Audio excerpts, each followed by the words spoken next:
오늘부터 진보 정치 세력의 연대를 교수 연자 모임이 주최하는 19대 총선 그리고 노동 정치와 진보 정치에 대한 토론회를 시작하겠습니다. 저는 오늘 사회를 맡은 진보교연 공동대표 성황대 손호철입니다.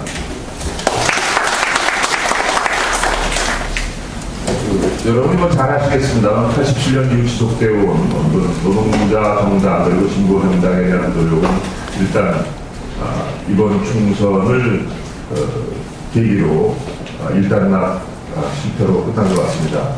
그리고 그 어떤 후유증은 지금 국민적인 관심을 끌고 있는 통진당의 막장 드라마로 지금 국민적인 관심을 끌고 있고요. 그런 가운데 이번 총선의 의미 그리고 앞으로 노동정치와 진보정치를 어떻게 새롭게 시작할 것인가에 대한 토론회를 오늘 갖게 된 것은 굉장히 중요한 의미가 있을 것이라고 생각을 합니다. 우선 두 발제자와 토론자를 소개해 드리겠습니다. 우선 이번 19대 총선에 대한 평가는 한신대학의 배성인 교수께서 발표해 주겠습니다. 그 다음에 앞으로의 과제에 대해서 노동정치, 진보정치 어떻게 복원시킬 것인가는 서울대학교 김세경 교수님이 발표해 주십니다. 일종의 오늘의 두 발제는 우리들의 같이 논의할 수 있는 화두를 여는 것이고요. 정말 중요한 것은 우리들이 같이 참여하는 토론입니다. 토론을 위해서 7분의 토론자가 모셔졌습니다. 우선 김승호 사이버노동대학 대표십니다.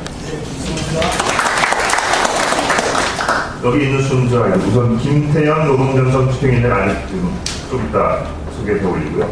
노준기 한신대 교수입니다. 박세준 현장 노동지회 집행위원장이십니다.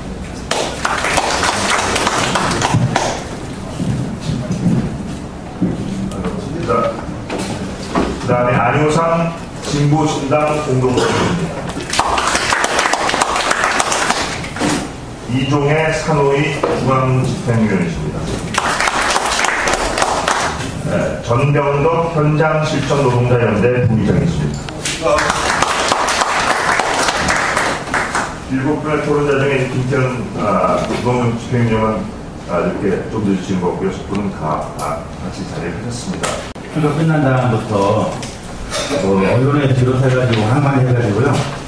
솔직히 새롭게 평가할 게 있겠느냐는 생각도 들고 사실은요. 저도 사실은 비슷한 주제로 지금 벌써 이게 세 번째 글인데 제가 참고로 학생단체 협의회 운영위원장입니다. 요즘에 논문 표절 강선 7만하고 싸우느라고 저도 표절에 걸리지 않아야 될 것 같아가지고 좀 조심스럽게 글을 쓰고 있어가지고요.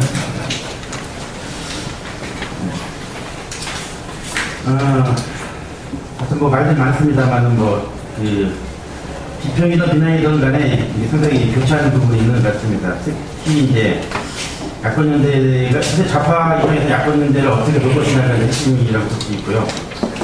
선거 과정에서 떠났죠. 깔때기 이론도 등장하고 개새끼 이론도 등장해가지고 20대 유권자들에게 아주 협박을 갖다가 장소까지 투표를 요구했는데 이런 식의 어떤 선거 문화나 정치 문화를 다시 한번 이렇게 반복했다는 것 자체가 역시 한국의 수준이 매우 후진적이다라는 것을 다시 한번 증명을 했다고 볼 수 있고요.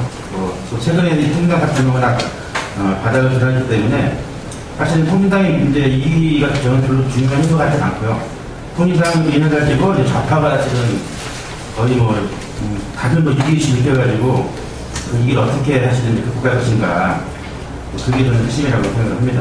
그래서 오히려 이번 기회에 빨리 사태를 좋게 마무리해서 새로운 판을 짤 수 있는 저의 계획이 아닌가 생각을 좀 더 적극적이면서도 냉철하게 패판을 짰으면 좋겠다고 생각합니다. 제가 한 6가지 정도만 간단하게 이번 선거의 특징을 갖다가 좀 말씀드리겠습니다. 첫 번째는 이제 진보도 민주주의가 다 실종되고 통합과 패권만 남은 선거였다. 새누리당이든 민주통합당이든 간에 여야를 불문하고 패권이다. 이번 총선의 공통적 특징이었다. 그리고 특히 이번 통일당 당권파의 패권은 보고 싶은 것만 보고 있어가지고 자신만 살고 나머지는 죽이려고 하는 빠른 생각에 불과하다. 또 두 번째는 이제 이 반동의 정치가 통합의 정치를 갖다가 물리친 그런 사건이라고 얘기를 할 수가 있습니다. 이 박근혜의 탁월한 선거 전략과 행보가 이 보수세력들의 결집을 만들어서 야권에게 아주 남겨주었고, 야권이처럼 반영된 프레임을 역이용해가지고 대중들의 동의와 지지를 이제 얻었다. 세 번째는 이제 가장 우려되는 게 이 부분인데요. 미국식으로 갈 가능성이 이제 많은데, 미국식 양당 체제를 강화하는 계기로 작용할 것이다. 천하 3분지계면 좋겠는데, 천하 2분지계로 나뉘게 된다는 거죠. 물론 이제 국민당의 부정선거가 이제 진보정당의 부분을 어렵게 만들었고, 좌파에게는 총체적 이익을 다가왔기 때문에 87년 체제가 새로운 단계에 접어들었다. 뭐 2단계가 생각이 될지 모르겠지만은, 완전히 이건 중시되는 게 아니라 새로운 단계로 들어가는 게 아닌가, 이렇게 볼 수가 있습니다. 노동정체 실종이 구조화된 것은 뭐 익히 다 알려진 얘기거든요. 현실적으로 봤을 때 현재 그런 선거제도 자체가 사실은 힘을 키우기가 어려운 상황인 건 확실합니다. 현실적인 전략에서는 야권 연대가 주인할 수밖에 없는데, 이게 진보적인 전략은 아니니까 야권 연대를 할 경우에는 노동정치의 관점이나 반자본 탈자본의 지향과 이상이 구체적일 수밖에 없지 않냐. 그래서 야권 연대에 시작하면 할수록 우경화되고, 그리고 점점 정치적인 차별이 이제 좁아지니까 진보정치는 힘을 낼 수밖에 없다. 이렇게 볼 수가 있습니다. 첫 번째는 대중들 역량을 확인한 선거였던 거죠. 하여튼 투표를 시작하면서 자신들의 오류에 대해서 전혀 반성하지 않고 오로지 단행비에 기대해가지고 거의 협박에 가까운 투표 참여를 강조하지 않았는가. 그래서 이끌자의 반발을 일으켜가지고 54.3%의 투표를 할 수밖에 없었다. 45.7%의 유권자들이 왜 선거에 부처는지에 대한 근거적 성찰과 자격이 필요하다. 마지막으로는 어찌됐든지 간에 박근혜가 대비되는 새로운 시대 정치로서의 안철수로 호명하는 방식과 절차가 이제 필요하게 됐다는 얘기입니다. 이게 긍정적인 부정적인 간에 안철수가 또 다른 이유가 있을 수도 있지만은 일반 대중들에게는 새로운 희망이라 궁극적인 의미는 틀림이 없는 것 같습니다. 그런 측면에서 이제 이 진보진영 내지는 좌파 정치가 더욱더 막중한 친구를 지니고 있다라고 볼 수가 있습니다. 그 다음에 이제 이쪽부터 우선 결과는 그러면 다 아시는 얘기니까 제가 생각하겠습니다. 그냥 참고로 표를 드려서 교감을 전향하기 때문에요. 특별히 여기서 언급을 안 해도 될 것 같습니다. 그 다음에 우선 분석과 평가는 5가지 나눠서 제가 구체적으로 설명을 해보겠습니다. 첫 번째는 이제 반동의 정치인데, 어쨌든 박근혜라고 하는 이덕화 대선 후보가 혼자 선거를 지휘했고, 야권은 이제 민주통합당 6명의 특별선대위원장, 8명의 공대의장, 그 다음에 국민당이 4명의 공동대표니까 1대 18로 싸웠죠. 결국은 이제 한 명이 이겼는데, 물론 이제 새누리당의 공천 과정은 뻔한 건데, 어쨌든 친박처럼 친이가 적게 세력할 가능성이 없기 때문에 박근혜가 구심점이 될 수밖에 없었고, 더 중요한 거는 이제 박근혜 대망론의 주요한 전략이 탄력을 받으면서 가수가 되고 있다. 특히 이제 박근혜가 내세운 주요 전략 중 하나가 단일 전략인데, 이게 단순하게 차별화 전략이 아니라, 이명박과의 차별화 전략만이 아니라, 보수 세력의 대단결과 공원 메커니즘의 조화를 예고한 것이다. 그리고 이제 2011년도 2월달에 새마을운동 창립을 국가기념일로 지정을 했던 그런, 또 조용히 넘어갔는 그런 사건이 있었고요. 올해 2월달에 이제 박정희 기념관을 했는데, 박정희를 민족의 영웅으로 추대하고, 박근혜는 박정희 윤 정치를 염두에 두고 있다라고 볼 수가 있는 거죠. 그런 측면에서 이제 박근혜가 가지고 있는 맨파워는 너무 강강이 아닌가. 대중의 정석, 강수성, 그런 면들이 아마 대중들에게는 제대로 먹혀 들어간 측면이 있다라고 볼 수가 있습니다. 그리고 박근혜의 등장 때문에 사실은 이제 총선에서는 지역구 후보를 뽑아야 되는데, 이제 이 대선 후보에만 이제 집중이 되는 거죠. 그래서 사실은 이제 총선이 대선으로 간주된 측면이 있어서 지역주의가 다시 표출됐다라고 얘기할 수가 있습니다. 그 다음에 두 번째는 과연 투표율이 문제냐, 이제. 투표율을 문제 얘기하는데, 이 투표율에 뭔가 착각이 있지 않았는가, 이제 저는 생각하는 거죠. 60%를 넘겨야만이 이길 수 있다고 전망을 했는데, 그건 그럴 수는 있겠지만은, 왜 60%라는 그 수치가 나왔는지에 대한 과학적인 근거가 전혀 없다는 거죠.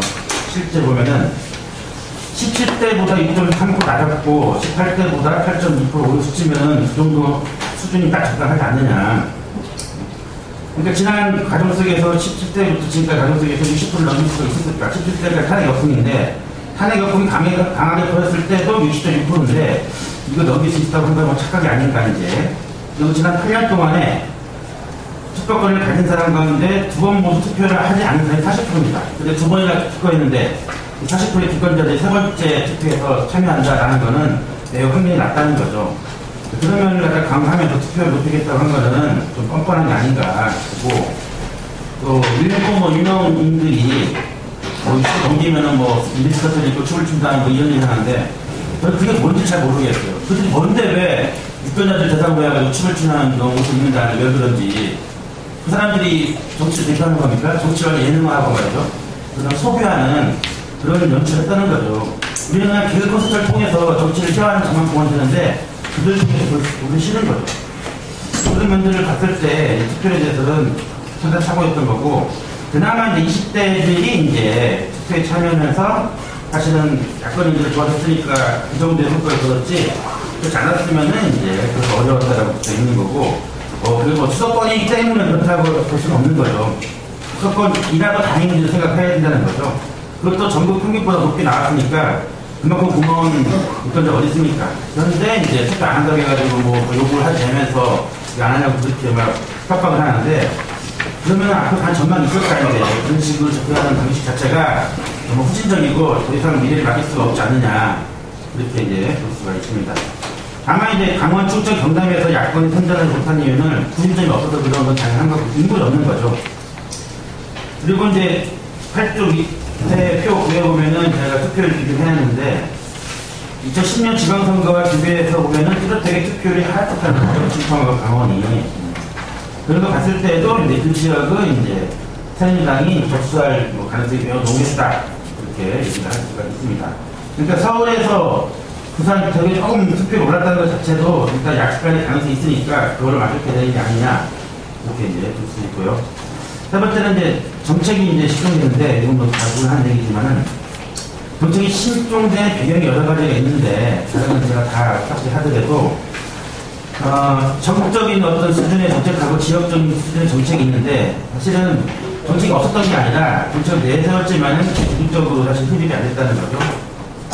예를 들어서 해군기지라든가 한미FTA라든가 탄핵 문제가 전국적인 이슈로 보이지만은 총선의 특성상 지역적이고 부분적인 이해관계를 고려하는 이슈였다. 그러니까 전국적인 이슈 다가오기는 어렵다는 거죠.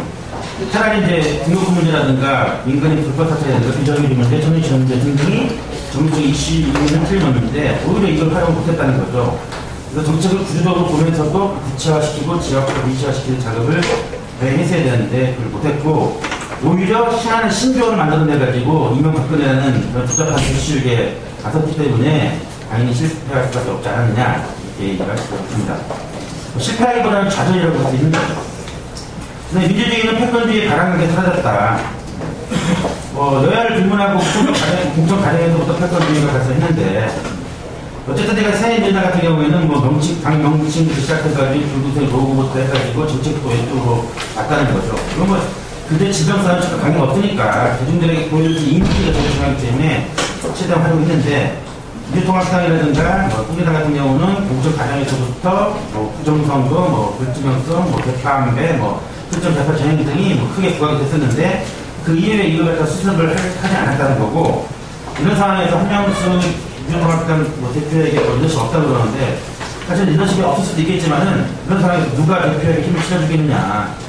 정말로 정치를 제대로 할 줄 모르던가 아니면 불량되던가 하기 때문에 힘을 안 실어준 거니까 리더십을 기대할 수는 없었다는 얘기입니다. 네, 그 다음에 통진당도 마찬가지고요. 그건 처음부터 사실은 문제가 있었는데 이제 와서 사실은 국적을 꺼냈기 때문에 문제가 커진 거고, 진작에 했었으면 더 좋지 않았을까 그런 생각이 드는 거고, 오히려 이제 이 국정 과정에서 울산하고 창원을 갖다가 희생양으로 삼았다는 거죠. 성남 중앙 같은 경우도 무공천 지역을 확보하게 해가지고 다른 지역을 희생양으로 삼았기 때문에 처음부터 노동조치가 실종될 수밖에 없었다. 그건 본인들도 의도하지 않았지만은 눈에는 그렇게 보일 수밖에 없었지 않느냐, 그렇게 할 수가 있고, 세계 정파가 당을 만들 때 지분을 갖다가 나눴던 것 자체부터가 사실은 태생의 한계가 아니냐. 그러니까 처음부터 당권파들을 견제하기에는 역부족이었다. 그렇게 얘기를 할 수가 있습니다. 그러니까 유권자들이 그 순간에 새누리당의 공천 과정을 평가한 착시 현상을 보게 된 거고요.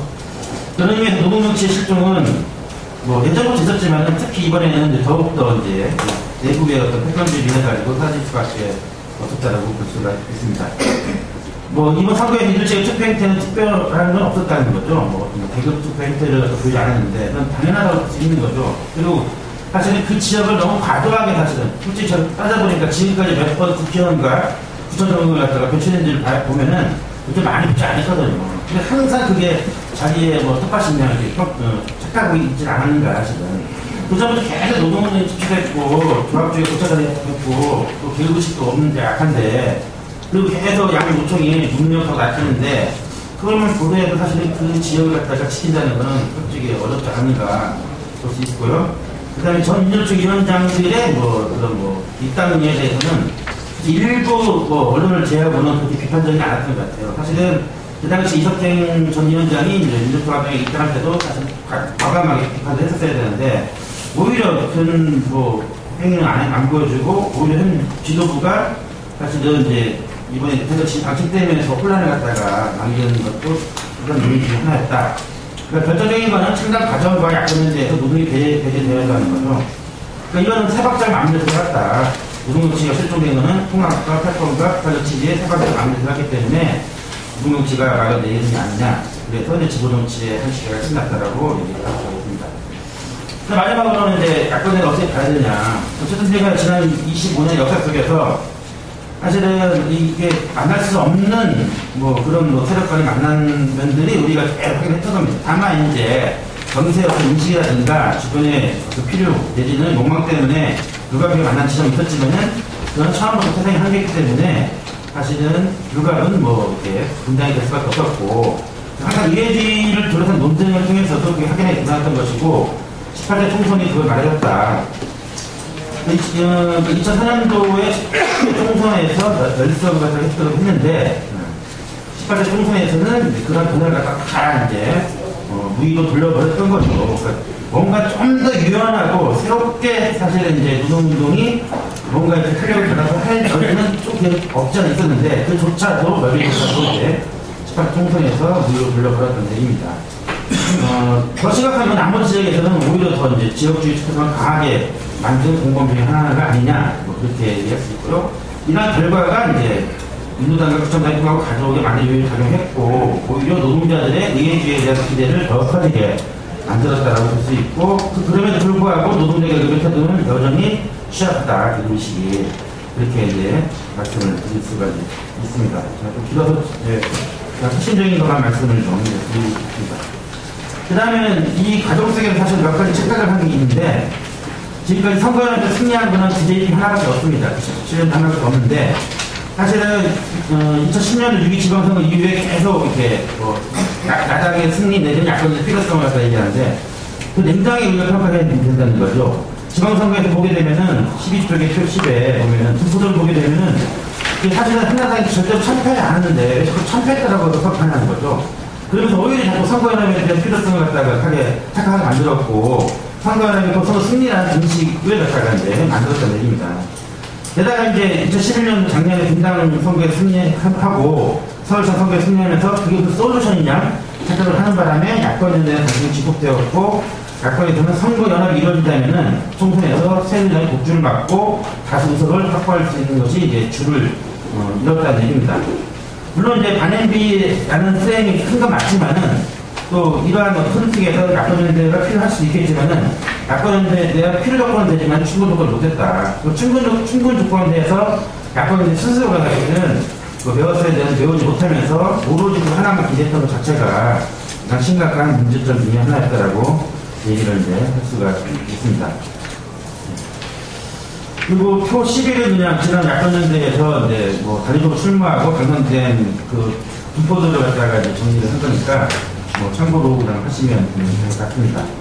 마지막으로 좌파가 좀 이렇게 재구성되고 전환을 해야 되는데 어떻게 할 것이냐 이제 어쨌든 제가 이제 가장 심각한 이기에 놓인 거는 진보 우파가 이루어진 좌파 세력이고 그러면서 전선을 명료해졌다. 그러면 이제 아무튼 뭐 이렇게 진보라는 표현을 갖다가 아예 이제 안 쓰는 게 좋지 않겠는가. 좌파라는 걸 확실히 확연하게 보이는 정체성을 갖고서 정리하는 게 필요한 것 같고요. 좌파가 이제 실종된 노동정치를 복원시키고 대한사회를 지향하는 좌파정치를 만들어야 된다. 그래서 먼저 자기혁신도 필요하고 또 반복해가지고 스스로 확인하는 작업도 이제 있어야 될 것 같습니다.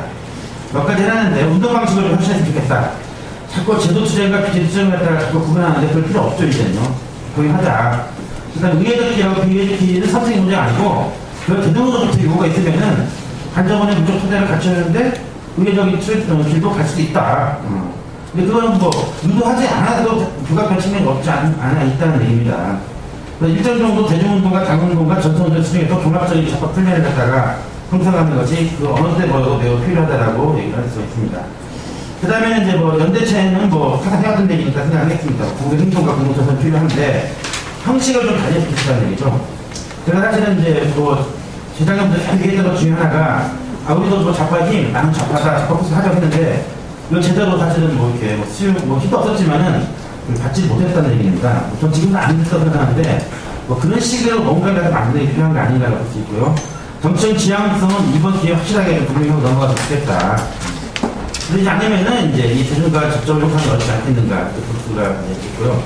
그 다음에 역시 중요한 거는 운동이 중요한 게 아니냐. 정치의 대항이나 기치를 제시하고 중요하지만은 그래도 역시 운동은 매우 중요하고 다만 운동은 어떤 하나로 단일화되는 것이 아니라 주중적인 전략을 갖다가 가져야 된다. 지금까지 그 방식을 하자 그랬음에도 불구하고 못했기 때문에 이번 기회에 그 방식으로 했으면 좋겠다는 생각이 들고요. 네, 노동부의 사회의 전략을 어떻게 실행할 것이냐, 이제. 우리가 희망버스를 통해서 교훈을 얻었다면은, 희망버스의 교훈을 받아가지고 사회의 연대를 실행할 수 있는 구체적인 방식을 좀 모색을 하자. 말로만 공장 밖에 사회 영역을 갖다가 얘기하는데, 제대로 사실은 사회 영역에서 활동을 뭐 했는가, 이제. 그러니까 공장 안에서는 노동자이지만은 공장 밖에서는 지역 주민이자 소비자의 생활이니까 항상 지역 주민과 소비자로서 생활으로서의 어떤 역할이 필요하기 때문에 그런 방식으로 사회적 연대를 갖다가 실행을 해야 된다라고 볼 수가 있습니다. 그리고 마지막으로 지역적인 실천 모델을 개발하고 지역정치, 지역 꾸미를 갖다가 좀 이렇게 현실하자. 그래서 제가 제안하고 싶은 건 뭐냐면은 2014년도에 지방선거를 대비해서 지역정치를 했으면 좋겠습니다. 물론 이제 좌파가 공연의 수준에서 후보를 내가지고 지금 새누리당이 뭐 지방의회라든가 지방의 정치장을 갖다가 자꾸 폐지하려고 하는데 몇몇 특정한 지역을 갖다가 전략적 공천해서라도 좌파들이 2014년 지방선거를 대비하는 그런 전략을 갖다가 가졌으면 좋겠습니다. 그래서 저는 네 가지를 한꺼번에 같이 그림을 그렸으면 좋겠습니다.